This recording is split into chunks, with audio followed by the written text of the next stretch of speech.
SN Radio. It's all about what's next. Go to financialsurvivalnetwork.com and sign up for your free weekly newsletter. You'll also get 3 free reports. The Financial Survival Network. It's all about what's next.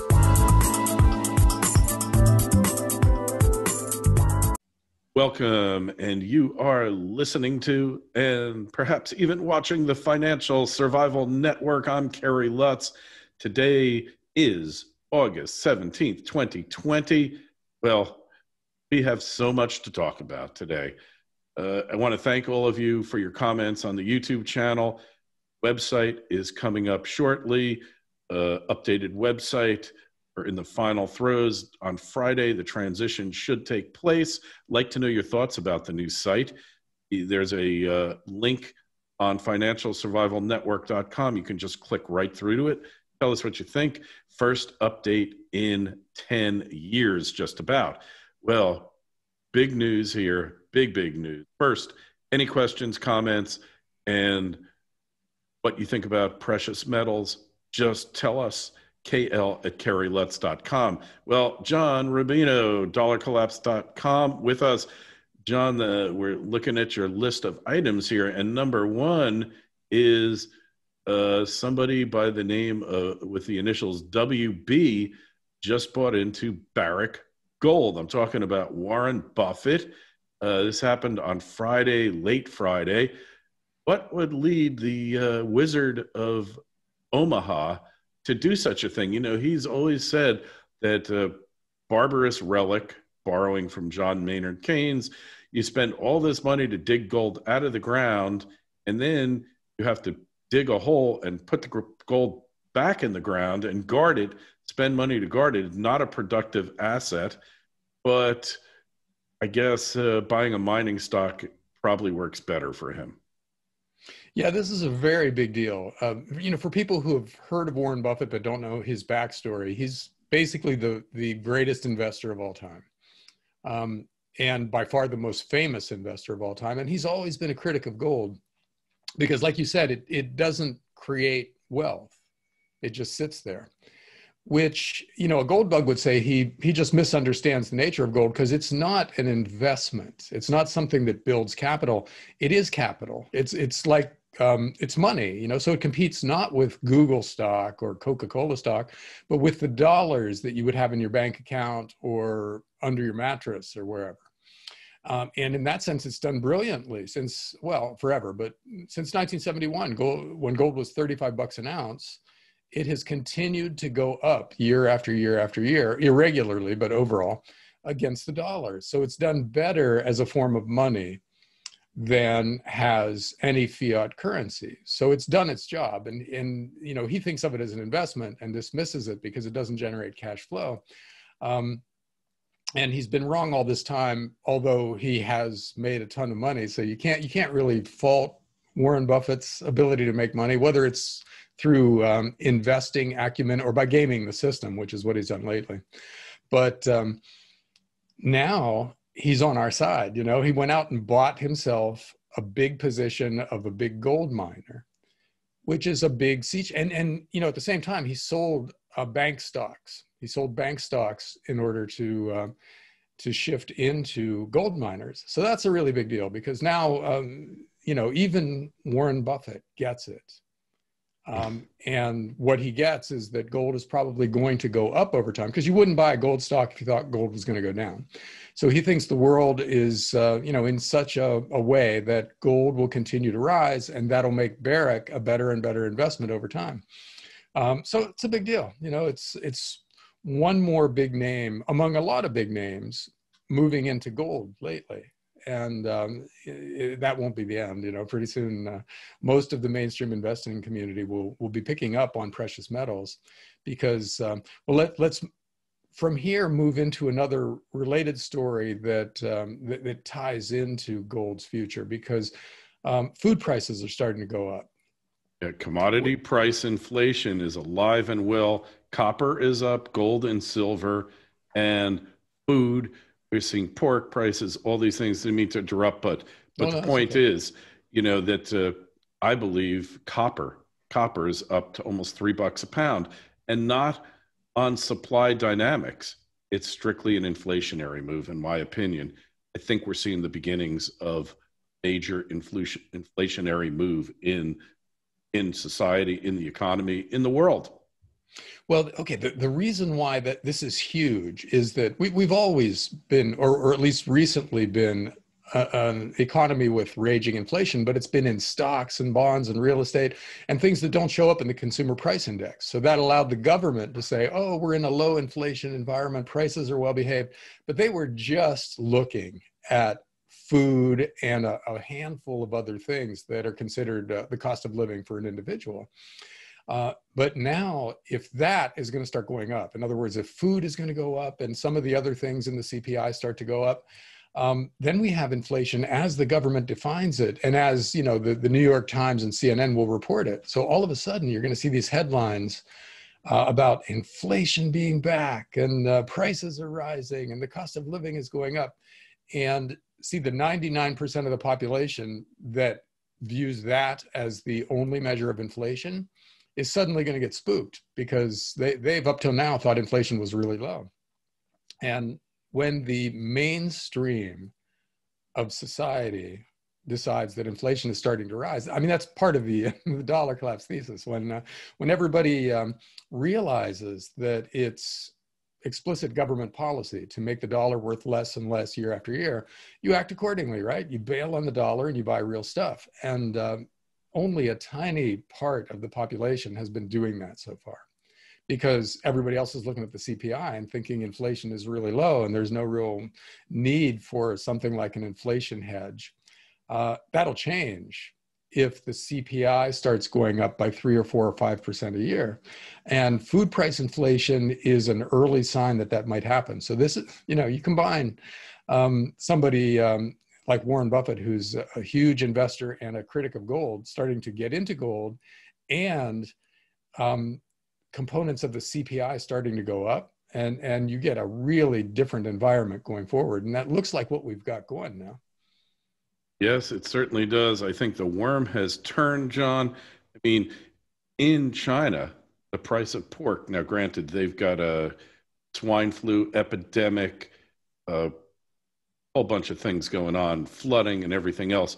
Price of pork went up 90%. But we're seeing what happens in China. They're losing millions of acres of arable farmland due to these floods, and they're hitting the world market really heavily, trying to make up the difference. And this is driving up food prices as well. And not to mention all that money kicking around. I was always against welfare, food stamps, because the poor are just going to blow all that money on food. Somebody once said, right? Well, yeah, and you can trace some of this back to the pandemic, which has disrupted the food supply chain. But as you said, there are a lot of other reasons for it, and it's not demand. We're eating the same amount, or we would like to be eating the same amount in a lot of cases, as we have in the past. But the food just isn't available, and that's sending prices up. There's no reason to think that we get the supply chain issue under control anytime soon, because it doesn't look like the lockdowns are going away in the U.S. and China just seems to be a pandemic incubator now, right? If it's not one thing, it's another thing. They had another thing just break out that has moved from pigs to humans. There was is this Correct. A new pandemic story circulating just lately here? So and lumber prices are way up too. Yes, in part because of the pandemic. So we're seeing a lot of supply chain disruptions, and that's what's feeding into the CPI.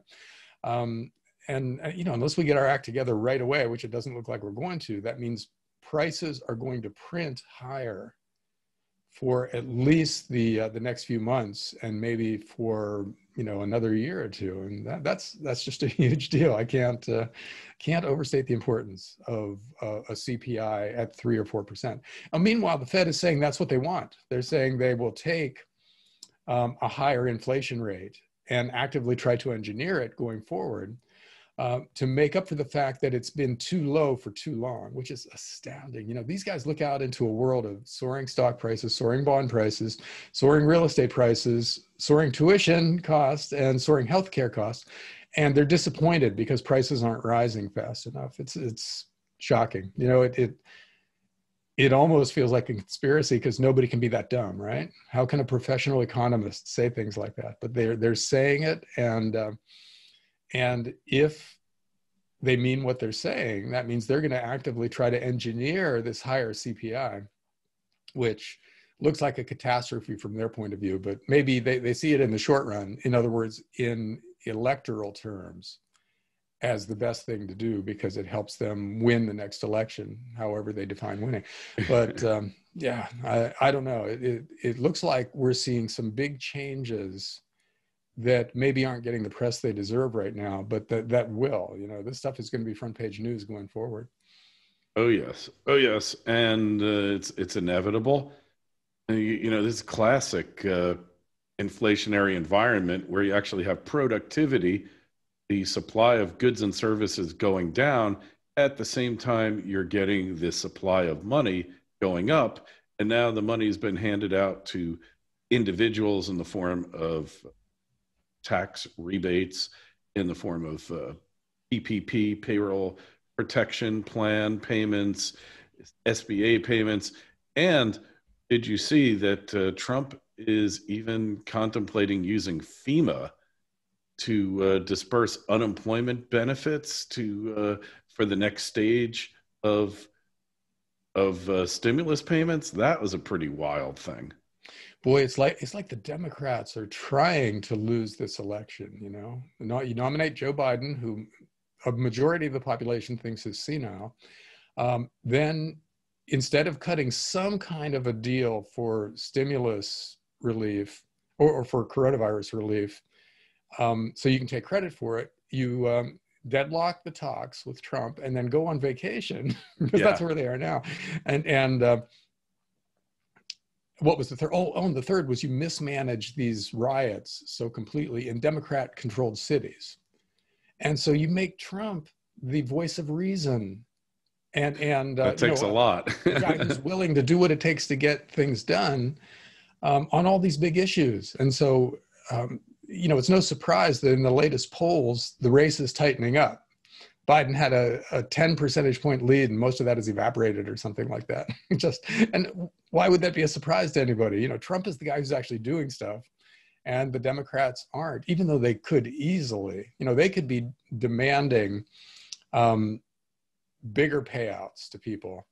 And even if Trump won't give it to them, that at least makes them look like they're trying to help the little guy, but they're not even bothering with that right now. So it's, you know, wherever you look, there are really dumb people doing really stupid things, and that compounding could be scary to everybody. Yeah, compounding the stupidity. Yeah, and the stupidity. Yeah, you're going to play chicken with Trump. You're going to wind up like who was it? James Dean going off that cliff, and there's nothing there to stop you. Speaking of doing stupid things, California is on the verge of passing a wealth tax, considering a big increase in their income tax to 16%. So the few rich people who are left there are going to flee. The billionaires are heading for the exits. And, you know, it's nice to put down billionaires and they don't pay their fair share. Billionaires aren't going to pay this tax. It's going to be the middle class and the rapidly vanishing middle class. And that's it. And the upper middle class, they're the only ones that pay the taxes. The wealthy don't pay taxes.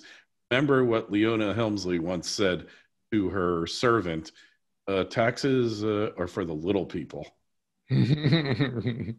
Well, wealth taxes are part of the script that we've been talking about for such a long time, where governments get so desperate because they've built up so much debt that they have to find money from somewhere. And one of the places they look is obviously where the money is. So they start levying capital controls and higher marginal tax rates and direct wealth taxes on the obvious targets.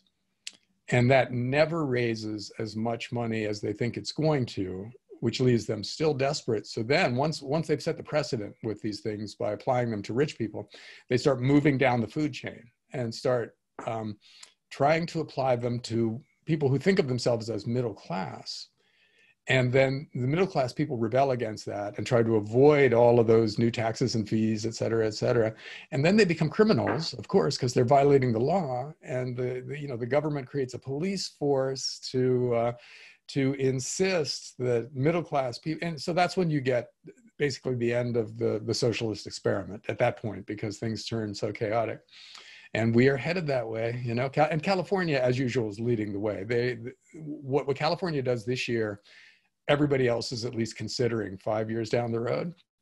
So this is yet another thing that may not be front page news yet, but might be pretty soon, because if California does it, imposes a wealth tax, and it looks like it's any kind of a success for the first year, then all kinds of other states will jump on the bandwagon. And maybe the federal government will, depending on who's in charge. You know, if we'd elected Bernie Sanders, that would have been day one, you know, that a wealth tax of some sort. And, you know, you can't rule it out for pretty much anybody else who's in there, because governments will be so desperate at some point that either they're just going to print absolutely insane amounts. Well, not either, it's both. You know, they will print insane amounts of money, but they might be looking for it elsewhere. And see, that kind of feeds back into the whole sound money investment thesis too, real asset investment thesis, where you buy real stuff because you assume that it's going to do well in an environment where currencies are being inflated away. But then when governments start coming after, you know, your farmland or your rental house, or they want 5% of your stock portfolio every year or something like that, then you've got a separate challenge. You know, you figured out how to buy the right stuff, and it's going up in value, but now you have to figure out how to keep it. And that's actually way more complicated. You know, that's a book length subject, and it'll give us stuff to talk about for a decade, Kerry, because it's going to be an ongoing story. Oh, it's a never ending story. Yeah. Well, we're seeing the early stages of this whole thing play out now. And once wealth taxes start being commonplace, then nobody is safe from them. And, you know, make no mistake, if you bought some silver from even from a dealer, and even if it was just a credit card transaction and otherwise anonymous, they know you got it. You know, they know there's somewhere. And if you stored it overseas in a vault in Singapore or something like that, they know about that too. That's the combination of surveillance capitalism and creeping fascism. It's a really scary prospect, because they will know everything about you, and they will, you know, they'll want your stuff. So again, it's coming. We have to do what we can about it. But the idea that we can completely avoid the consequences of the past mismanagement of the world is unrealistic. You know, this is going to be a battle for a long time. Yeah. We've crossed the Rubicon for sure. Talking about the surveillance state and all that, there's a movie that you absolutely have to watch out there, you too, John, called Shadowgate. And the woman who did it, documentarian, she had worked for Alex Jones at one time. She's an up-and-comer in the hardcore conservative right. She was arrested over the weekend, and within 2 hours after, or on Friday, within 2 hours after that, the movie was released. And it goes into the way that your average person, hopefully not us, John, your reality is a complete fabrication of social media, of the media, of the deep state, and that it's fascinating. I have to watch it again. It's a good hour and a half long. If you can't find it on YouTube, it's on BitChute. Highly recommended. By the way, John, I got my first video pulled from YouTube. They wouldn't even let me post it, about why I decided to take HCQ, or as Mark Dice would say, hydroxychloroquine. So they can't, algorithm can't translate that. That's why he speaks that way. And I'm part of an exalted class. I guess I'm really an influencer now. that they won't even let me put a video up. Yeah, congratulations, Kerry. You are important enough to be censored now. Oh, God. Anyways, well, Chicago and New York City, are they toast? Is it all over for them, John? I mean, God, I spent most of my life in New York City, either living there, working there, and then later on working there. And I can't even stand to go to the place. And that was before the riots. God only knows what happened. They were having an inflationary spiral in New York that really wasn't captured by the statistics.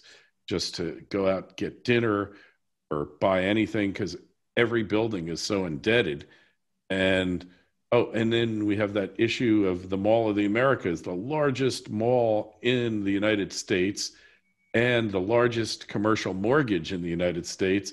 They couldn't make the debt payments for the past few months since the pandemic. I think the two stories are kind of tied together, aren't they? Well, yeah. Let me take the mall story first. Did you see what's happening? How malls are being repurposed now? They're becoming Amazon warehouses. So at least they're being put to a good use. I thought it was going to be Tesla showrooms, but it probably makes more sense that they just tear out all the internal walls of a big mall and just turn it into a warehouse to ship stuff on the same day. Now, these big cities, this is heartbreaking to me because I lived in New York City in the 1980s, and it was great. It was a great experience. It was an amazing place, one of the most amazing cities in the history of the world. And in the last 72 hours, they had a record number of shootings, and they've still got, correct me if I'm wrong here, but they've still got protests that are kind of sort of riots going on there. Oh yeah, they got riots. Yeah.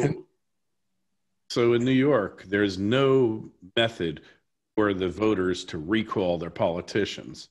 However, the governor has the right to remove mayors upon showing of the fact that they're either like really doing something criminal or they're completely criminally negligent in their management of their job. And yet Cuomo here has refused to even take a look at Comrade de Blasio and knock him out and take him out and put in somebody there who actually wants to restore order. That tells you everything you need to know. Cuomo is complicit in this. This is what they want. And that goes into your other story of who said riots are good for the Democrats. Well, yeah. It looked at first like this was politically good for the party that's out of power. I mean, when bad things happen, the party in power gets blamed for it, and the opposition benefits. And that's how it started with these riots. But they've gone on for so long, and Trump has been the guy saying, let me send in some soldiers. I'll help you. Please let me help. And these governors are saying, no, we're not going to have federal intervention. And meanwhile, small businesses are being burned down and everybody's boarded up and everything. There are these videos now of downtown Portland, which is another heartbreaking story for me, because that was also a great city to hang out in. And it looks like a ghost town now, or a Mad Max movie or something. And the fact that Democrats are in charge while all this is going on, it looks like it's starting to rebound on them, and starting to help Trump politically. And so this is just a really complicated political situation too, because you got people. I think the Democrat mayors were less appalled by this stuff than they might have been otherwise, because they thought it helped the Democrats politically. And now that it's not, you're seeing them start to crack down, right? The mayor of Portland accused the protesters of attempted murder just lately because they set fire to a police station. And the mayor of Chicago is starting to try to crack down on, and they're also closing their business district down at like 9 o'clock at night. They're lifting bridges up so people can't come in from the outskirts of the city and stuff. So they're starting to do stuff, but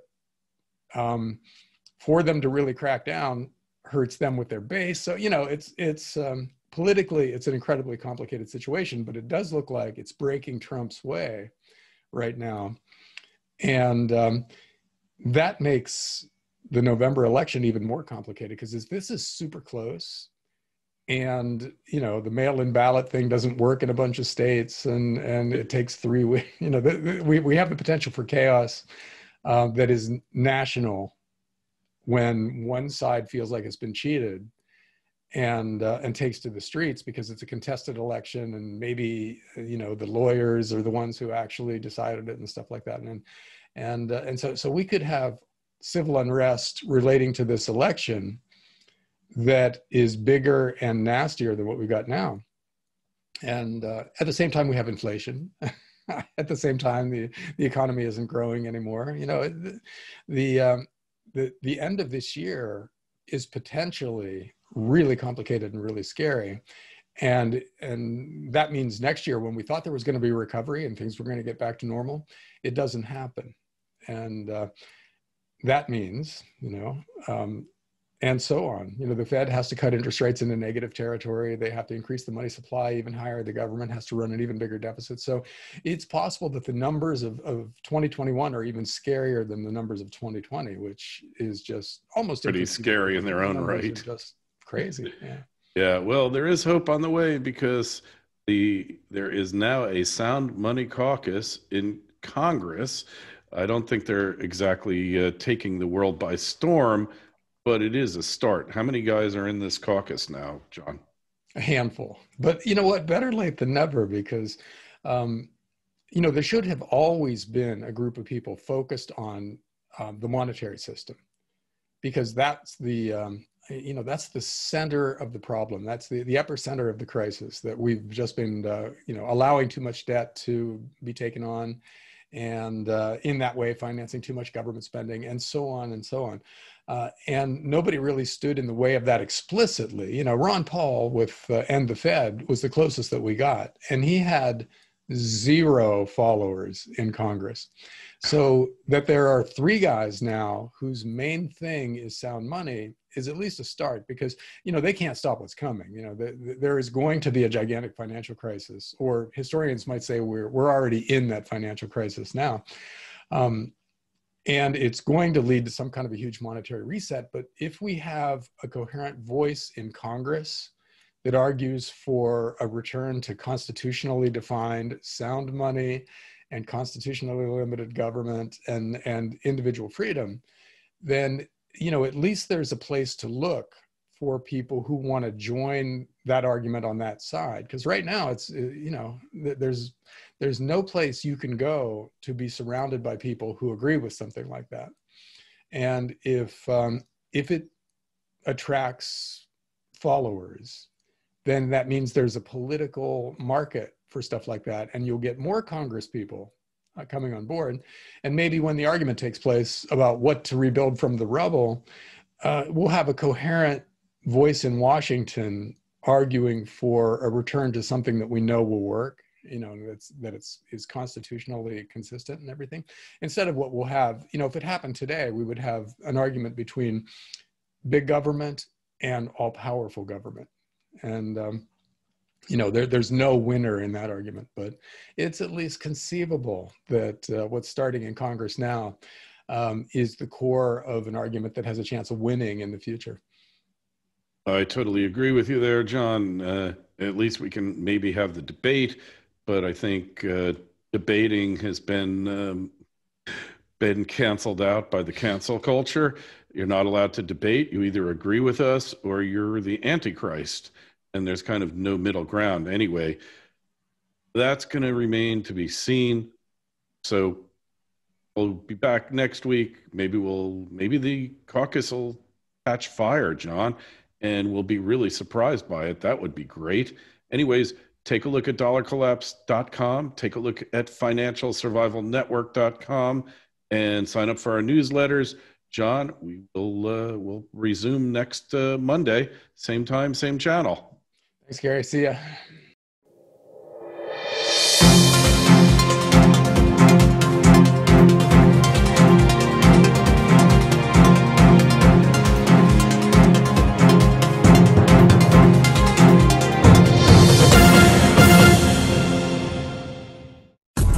FSN Radio. It's all about what's next. Go to financialsurvivalnetwork.com and sign up for your free weekly newsletter. You'll also get 3 free reports. The Financial Survival Network. It's all about what's next.